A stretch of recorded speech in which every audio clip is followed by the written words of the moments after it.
going on, everybody? I'm Powdah P. This is your boy Jester up here in the top right. We got Breckeezy in the bottom right and Kesler at the bottom left. Welcome to the second episode of the CHL Overtime. This is a show by the CHL and for the CHL.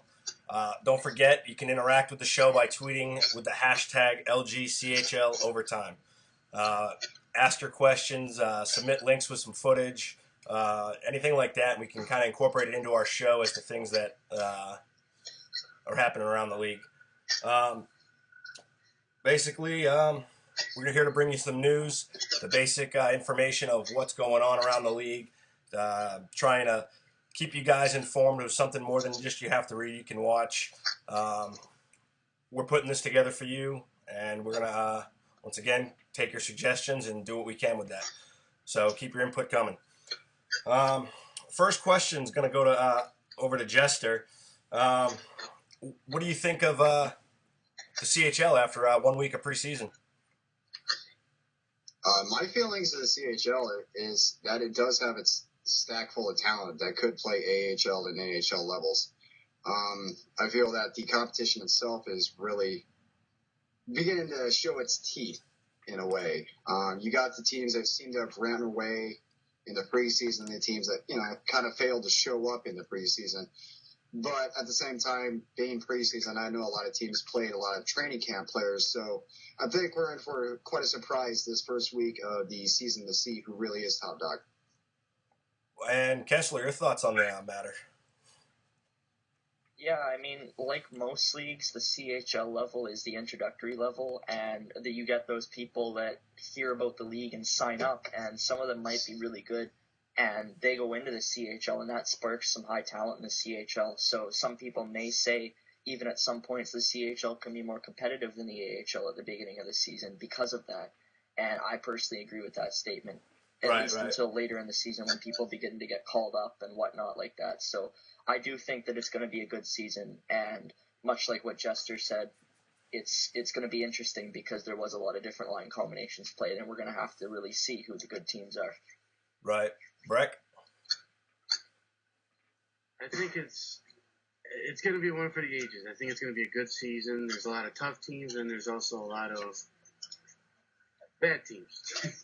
Like, who's the one team that went 0-7? I bet that they weren't one of those teams that go negative. Well, 0-7. And then there's also one team that went undefeated that nobody really thought they would. So, I mean, there's obviously those surprises, and I'm waiting to see what they do in the season. All right, it was the Moose Jaw Warriors. They're the winless team, and that kind of like brings us to the second question. Are preseason records a true testament to skill and talent and management ability, or is it just preseason where people were getting used to each other? We saw the different line combinations and managers playing around. Was it, so is it talent or is it just preseason? Jester? To be honest, I think it's more of a test to the management. I wouldn't say it's the talent per se. I know a lot of teams, as Kesler and I both said last question, they played a lot of training camp players, which a lot of TC players actually got called up to active rosters.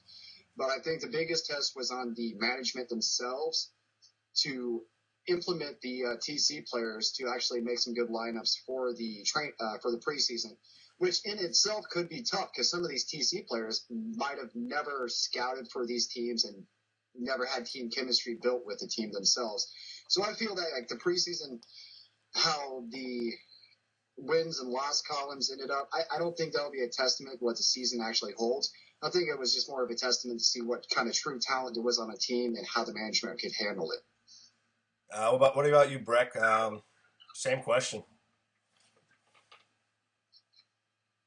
Oh, jeez. I think it's more. I think it's more of it just being preseason, but there's also people getting used to it. But then I also think that the skill-wise is there, so some people were taking it serious. Like some teams were actually putting their normal lines together up against tough teams. Right. So I mean, it was more of just to getting the chemistry together. There's obviously some teams that were juggling around, But then there was also teams that had their set lines already, and this was what was going to test them for their preseason. And Kesler.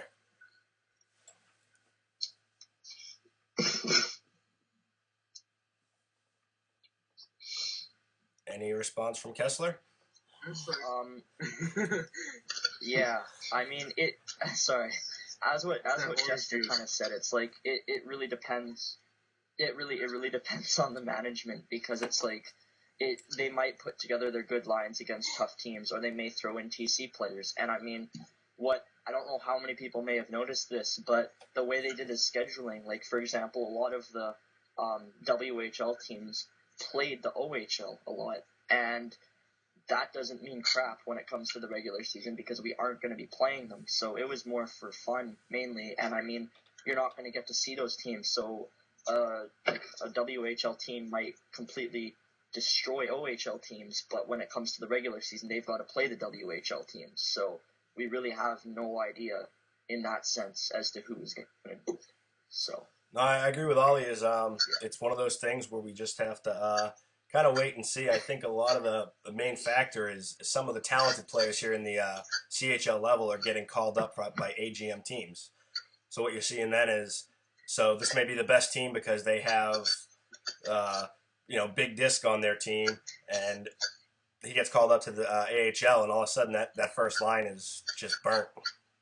So I think teams are going to have a lot to compensate for once the season gets going and roster transactions start happening. Last week we kind of touched upon Niagra and how everything seemed to be falling apart. But right now, I mean, their stats speak for themselves. It looks like they've risen from the dead. Do you think we have anything to thank for that, or is it just a good group of guys? Is it GM? What happened? Anybody know? Jester? I think we might have underestimated them, just basically based off the Yager, how the old GM actually bid it on Yager. But I think a lot of that has to actually go for the new GM. He seems to have pulled that team together, and I, for one, they have talent on their team. Right. I mean, that show speaks for itself. But I think it was more the GM factor, the people in control of the team, to actually pull the team together, and I think they actually did that this preseason. I think the Ice Dogs might actually surprise this season. What about you, Kesler? Yeah, just like, I mean, their new GM came in full force. I mean, he came in, there was a guy on their team that wanted to ask for a trade on the forums, and he even went to that forum and said, hey, dude, listen, come talk to me. I want to get this team going. And by the looks of it, both him and the new AGM are really invested, and they want to turn this team around, even though they've got that huge, almost 2/3 of their salary dumped on Yager. They're still trying to turn it around, and I mean, it's going to be interesting, and I think he's done a good job so far, and the team stepped up to help him achieve that goal. So, yeah. And you, Breck?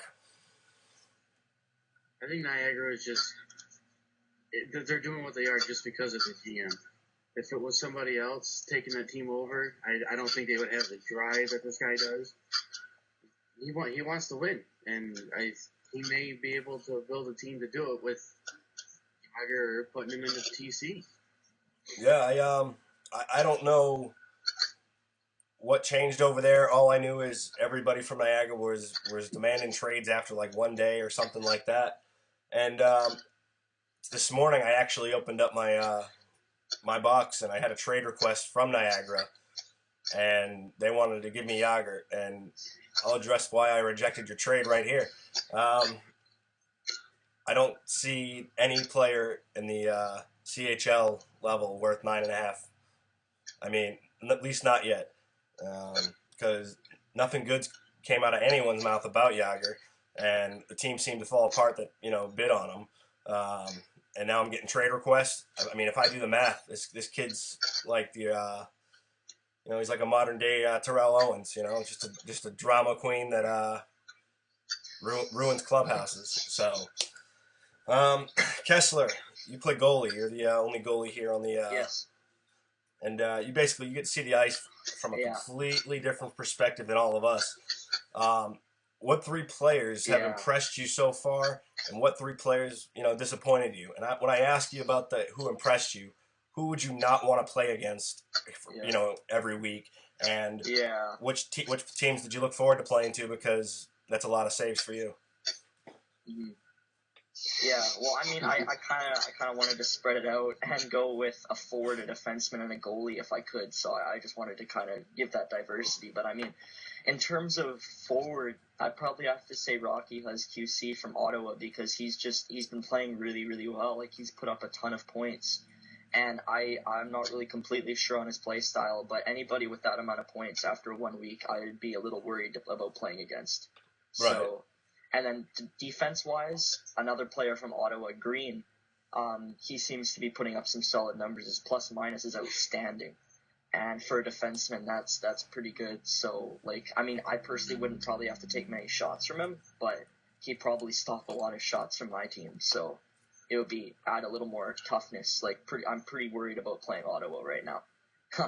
And then in terms of goalie, I'd probably have to say Soccer from Lethbridge, because he's put up some good numbers in a couple games that he's played. So, I mean, that may change, but so far he seems to be the toughest goalie in this league right now.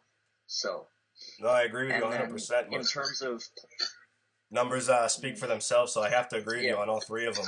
We'll get their stats up here so everybody can see them. Go ahead with your disappointments now.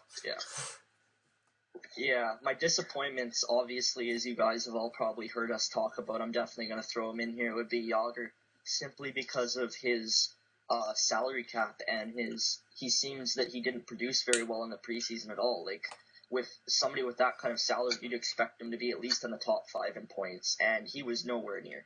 And, I mean, he's going to be a little bit of an issue to Niagra if he can't start getting those points up there, so we'll have to see. My second disappointment was Alpha Angel from Barrie. He didn't really do that great. I believe he only played 2 games. I could be wrong. But he didn't do very well in those 2 games, and we'll have to see where Barrie goes from here. They didn't do the greatest, but maybe they'll be able to turn it around. And then my third disappointment would be a goalie, Boys in the Hood from Spokane. I believe he went 0-4, and he had something like a 6.0 GAA, which is not very great, especially preseason when you're playing against some training camp people. So we'll have to see. I mean, if I got put against him right now, I'd be pretty happy, because I'd be pretty sure that a lot of goals would go in. So I don't know. We'll have to see, but those are my 3 disappointments right now. So. All right. This next question is probably my favorite, just because I think it's going to get an opinion probably from all 3 spots. But what positional players have the biggest challenge, I should say, this season?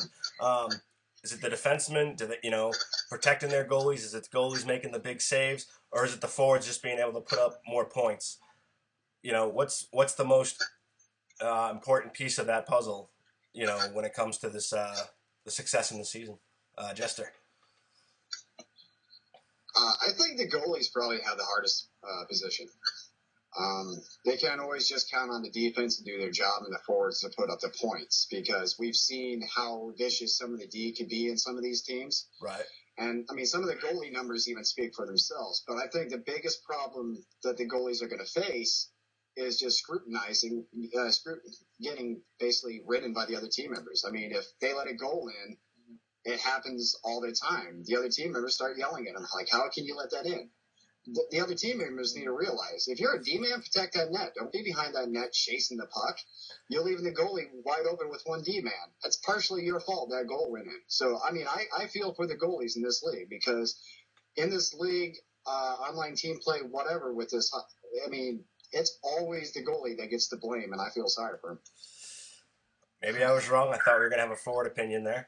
What about you, Breck? I actually have to go with goalie here. Yeah? Because, I mean, yes, definitely. Because it's a CHL. There aren't as many good defensemen, and obviously this league is overloaded with good offensive forwards. And not so many good defenses. So, I mean, there's teams that have to have that good goalie to back them out of stuff. Kesler. All right. Well, I'm gonna kind of go the same way. I mean, I'm a goalie, and I'm gonna say that both goalies and defensemen, simply because that communication needs to be there with the teams. I mean, I personally think the team with the best goalie defenseman communication will do the best, because if a goalie and defense know where each other wants to be, like where the defense should be, it'll help the goalie a lot, and it'll give the goalie a little more confidence knowing that their defensemen are there. But at the same time, the defensemen need to be there and making those good plays. So I kind of think both, in my opinion. And being a goalie, I've kind of seen that, where when I've had defensemen that have good communication with me, we've played better. So, yeah. Yeah, I mean, I agree with the goalie being that important, and obviously the communication with the D-man is the world of a difference between a successful team and a team with a minus 50.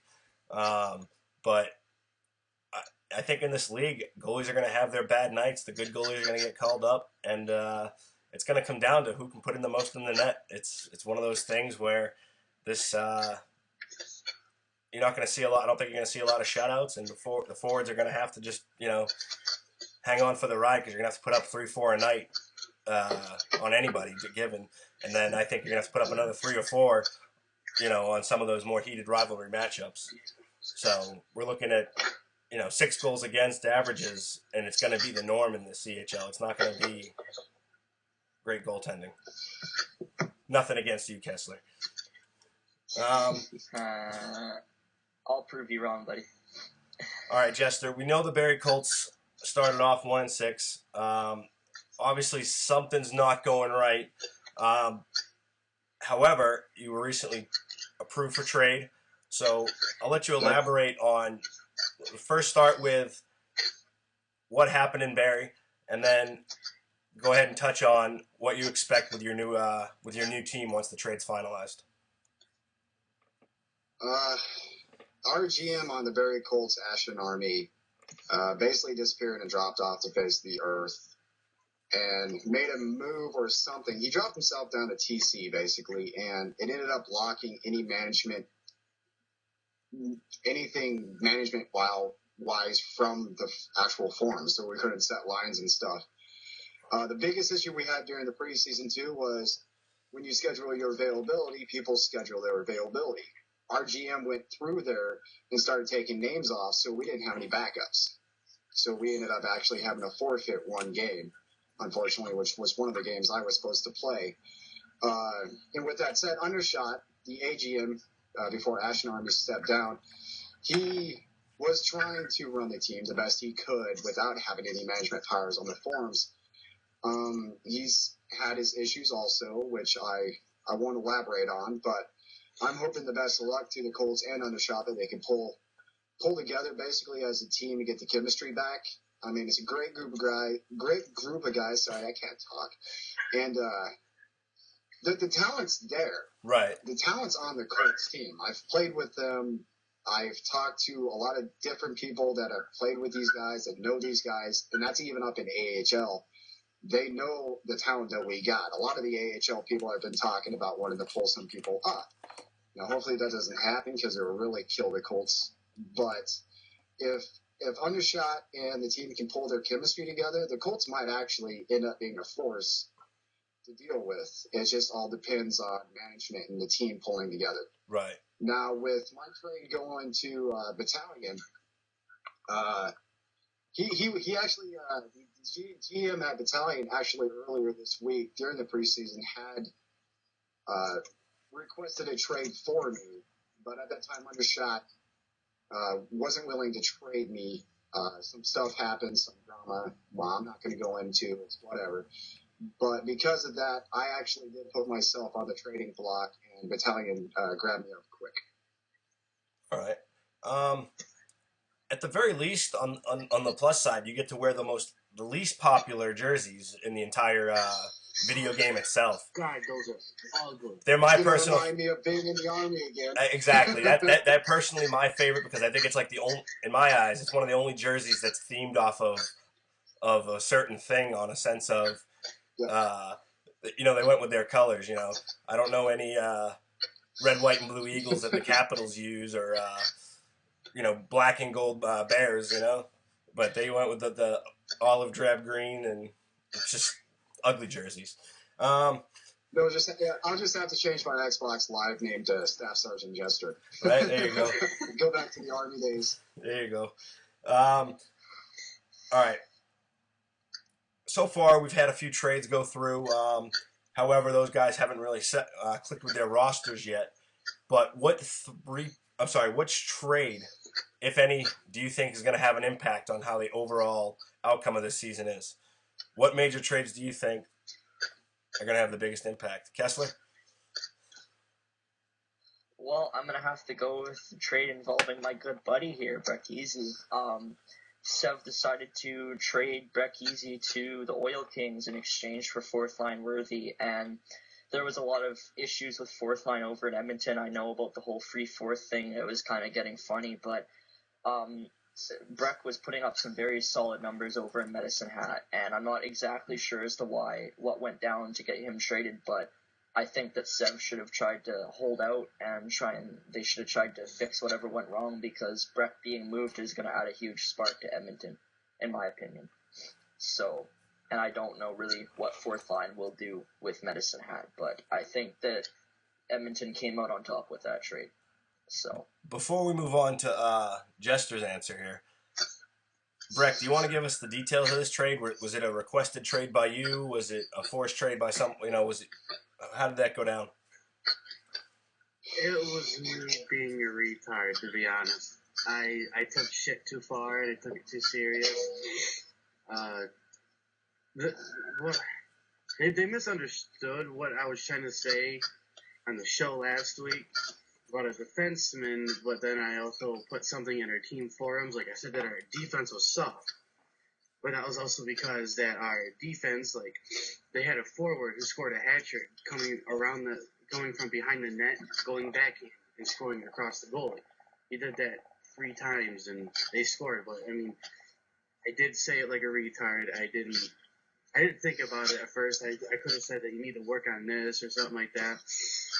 And then I started the debate, and then I took it a little farther and posted pictures of stuff from the locker room that I shouldn't have.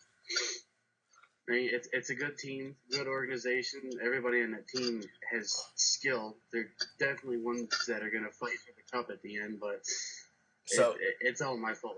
So to go on record, you did not request the trade. No. All right, so lesson learned here. Talk shit about your team, you'll get traded. No, I'm just kidding. That's not a rule. Just request a trade. It'll go through for you. And if your team doesn't like you, you'll know because you'll be on the trading block. So. Well, I didn't mean to talk shit.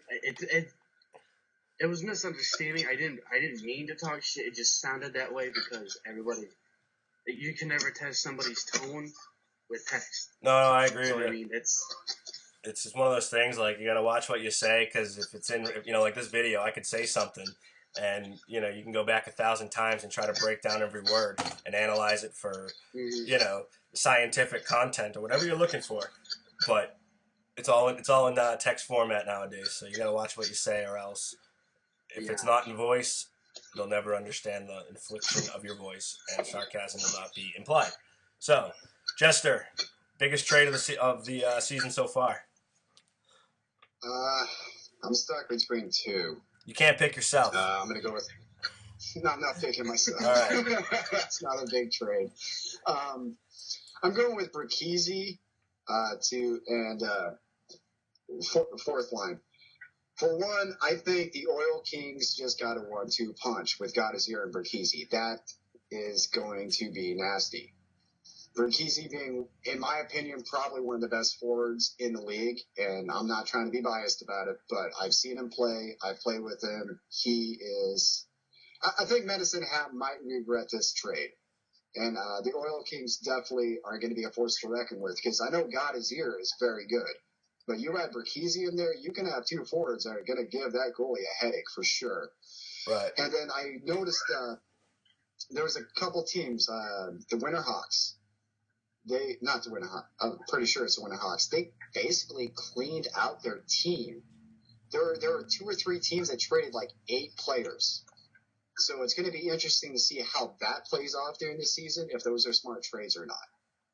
But my top trade would definitely have to be the Breckeezy trade, because that, I mean, being one of the top forwards in the league, that's not an easy trade for a team to make.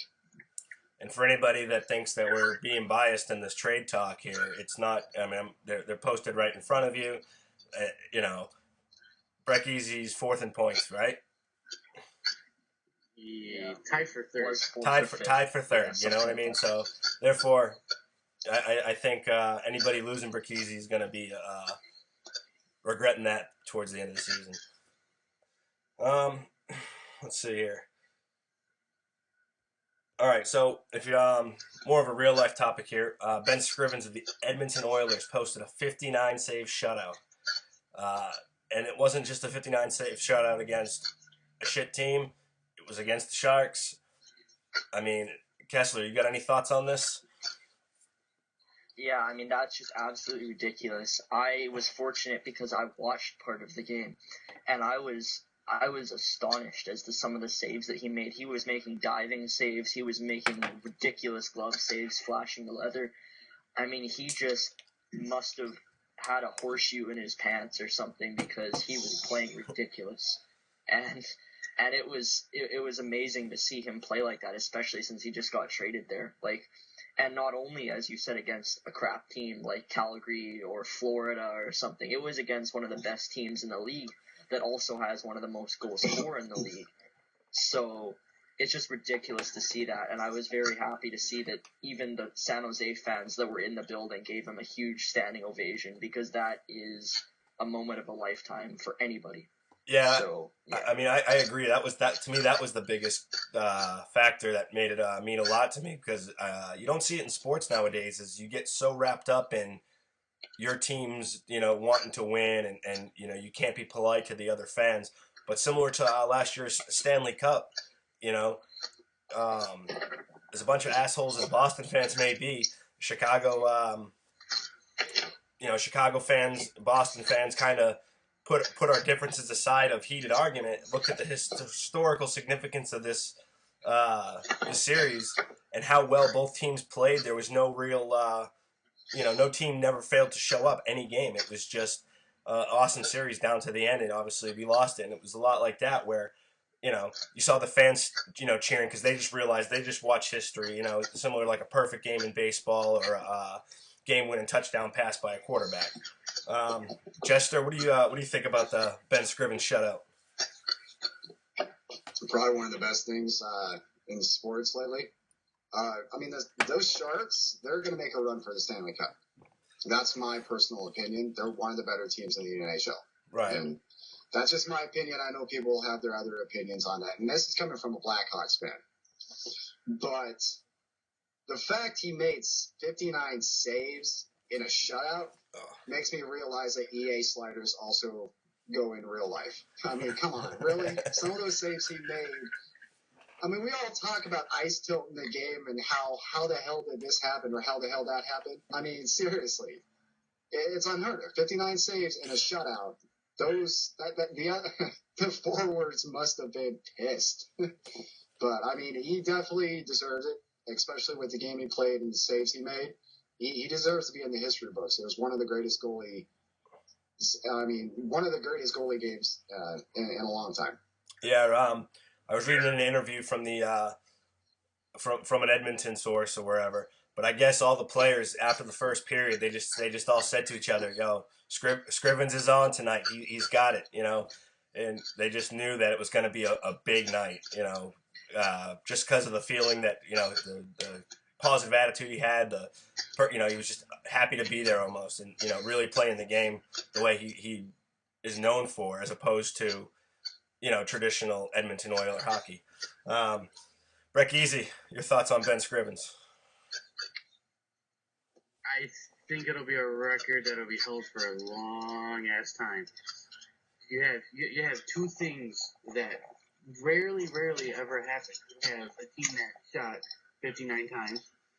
Rarely ever see anybody shoot over 30. Right. or something like that. And then you have to have a shutout. Oh, no. It's very hard to come by sometimes, and having to beat this record in 60-plus shots in the shutout, I don't think that'll happen for a very long time. No, I agree it's going to be a thing to be reckoned with, but if I was the goalie, I'd be pretty pissed at my teammates. I mean, 59 shots. Come on, you got to keep them out of the zone at some point. But I think it was Mike Smith. You said it was Mike Smith from Phoenix did it recently, but where it was a 54 save shutout. I want to say it was this beginning of this year or early or late last year or something along that. It wasn't too long ago. 2012. Okay, so I was off by a couple years, but yeah. Let's see.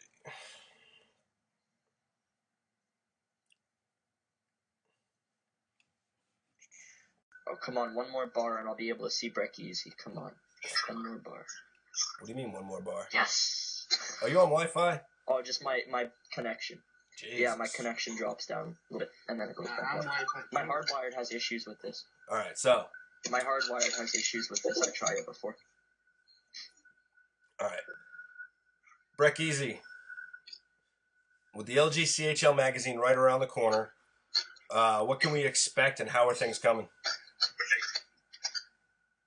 Right now we got a lot of media coming through. We got I'm doing the GM profiles. I just got all those done. And then we're obviously doing the power rankings. And I really don't know who else is doing the article. Aren't you doing one, Powdah? Yeah, I have an article in there. Basically, it'll I haven't submitted it yet to the editors, but it'll hopefully make the magazine, and should be a fun read for everybody. It's basically taking the CHL and putting it into perspective for a lot of people, and maybe even open up some other people's eyes from outside the CHL. Do we have a tentative date on publication, or are we still waiting on that? Next Saturday. Okay, so next Saturday we should expect that. Sorry, next Friday. Next Friday is when we have to turn everything in, and then they'll have it produced. Yes, and then Eric, I think, is supposed to have it next Saturday. All right, so now everybody probably wants to know like what we think, or maybe they don't care what we think. But we have 1 week of preseason to look at. Stats, records, everything you want to look at. Which two teams will be playing in the end of the season for the championship? Jester. My prediction would be the Bulls. What is it, the Bellevue Bulls? Yep. Bellevue. And I think it'd be the Bulls and the Medicine Hat Tigers. Wow, Medicine Hat. So Medicine Hat without Breckeezy is going to be in the end. I think they still have a stacked lineup. I think it'll be Medicine Hat versus the Bulls. All right, Kesler. Well, I'd like to say me, but no, I'm gonna say I'm probably gonna say I don't know. I'm torn between both Belleville and Ottawa from the OHL side. I'm really kind of iffy on that. So if I had to choose one, I'd probably say Ottawa versus probably Prince Albert, the Raiders from the WHL. They have a good team. They used a lot of training camp players in preseason, and they still did pretty decent. So I think it'll be Prince Albert versus Ottawa, but I mean, there's many teams, like the Broncos could get up there, even we could get up there, there could be a bunch of teams, but that's my prediction, would be Ottawa versus Prince Albert. So Ottawa's still the heavy favorite. Breck. We're both Ottawa and a team that Kesler said maybe on. I think the Broncos can make a run for it, honestly. They got a good goaltender. They seem to have really good forwards. They got the pieces. Plus, I think they can beat Kesler. Oh, that's not very nice. Yeah, well, beating Kesler is not the most I don't think difficult thing in the world. It's definitely not there. Wow. Well, let me just elaborate on that. He did play well. He played well, but he had a really rough third period against my team, the Everett Silvertips. He basically he kept us at bay for 2 periods, and then once the floodgates opened, it was game on to tie the game at 4. Yeah. To go into overtime. They held us off there, but that wasn't Kesler's doing. Yeah. I don't think. No, Kesler, in all reality, though, he is a good goalie. Knows what he's doing in there. But yeah. I know what you mean. But for my predictions, I'm gonna have to. I don't care what anyone says. I'm going for Everett. Everett Silvertips all the way. Day in, day out. If I root for anybody else, all I am is Pete Rose betting on another team. So, all right, now we're gonna head over to the clapper from the point. This is where I'm gonna randomly fire questions at you guys and see what we get for responses. They have no idea what's coming at them, and anything like that. So we're gonna start with Breckeezy. Who is your favorite NHL player? Oh, good God. Well, let's see, tonight, Sunday, Goose has a hat trick. So I'm going to go with Goose. I like Goose. He's a young player. He's like 23, 24, 25. Young player. He's got skill. He knows what he's doing. He's like almost a young Powdah to me. Oh. All right. Jester, when not playing NHL 14, what can we find you doing? Working on a whoopsie blunders and what the fucks video for this website, and my stand-up comedy. I'm either playing hockey and writing jokes, or writing jokes while playing hockey. Usually the jokes are about Kesler's 5-hole and Breckeezy yelling in the mic. Like a joke. Number 57 over there. Uh-oh. That system's broken. Yeah. I say something about my fiance, but I don't want to be in the doghouse. Right. No. You're good, man. No, Breck. Real quick, you're Applicator. What happened? You're 56 on the power rankings. 57. 57. Excuse me. And you're telling me that you're 4th in points. You told me that. You told me about the power rankings, and I said to myself I had to look it up, and he is, in fact, 4th in points. What is wrong with our system? Regardless of his only 1 plus minus, he still is 4th in points. Now, I don't know if there's an algorithm involved with the power ranking system. I couldn't tell you, but either way, I think you're getting screwed. Kesler, favorite NHL team? Kesler, favorite NHL team? Go. Right here, buddy. Right here. Oh, I knew you were going to say that. Why? Canucks, right here. Why? Just because they're my hometown team, and I've followed them for a long time, and they like getting hated on, but I think that they're a good team. I mean, we did make it to the Stanley Cup Finals, a thing many teams in past years can't say. So I just like them. I like their motivation. I like the personalities on the team. There's a lot of interviews and stuff that go on, and I just like the team. Basically, is what it is. So, yeah. All right, Breckeezy, do you have a job outside of the LGCHL? What do you do? Fuck no. I go to college. Yeah, me too.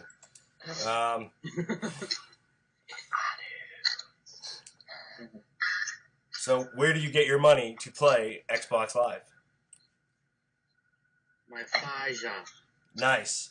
Loving parents. You gotta love it. No, I'm just giving them hell.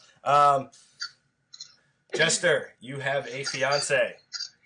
How long have you been engaged? Yes. We've been engaged since November 7th, 2013. And is the date set yet? July 25th, 2014. And will you be broadcasting that live on the forums? Yes, I'll be broadcasting my funeral. Funeral? Oh, funeral. Yeah, gotcha. Here comes the slap in 3, 2, 1. Yeah. Oh my, I called it. That was not scripted. That was not scripted, folks. Breaking news, Jester's sleeping on the couch. Yeah. Ouch. I don't know if we'll That's broadcast so the wedding I don't think we'll broadcast a wedding, but we might take some videos, and I might have to post some clips of me drunk. Kesler, what video game do you play besides NHL? Oh, I don't really play anything else. I'm a no-lifer for NHL. I really only play NHL, but if I had to choose something else, I'd probably play Assassin's Creed or COD. I mean, I have an Assassin's Creed poster just up there, so probably Assassin's Creed or COD, really depends. All right, so looking at that Assassin's Creed poster, no girl's been in there as well. Yeah. I'm just playing, man. It's all in good fun. Keep faith, Kesler. It's not cool, man. It's true. Breckeezy, what are you going to school for? Kesler, come on.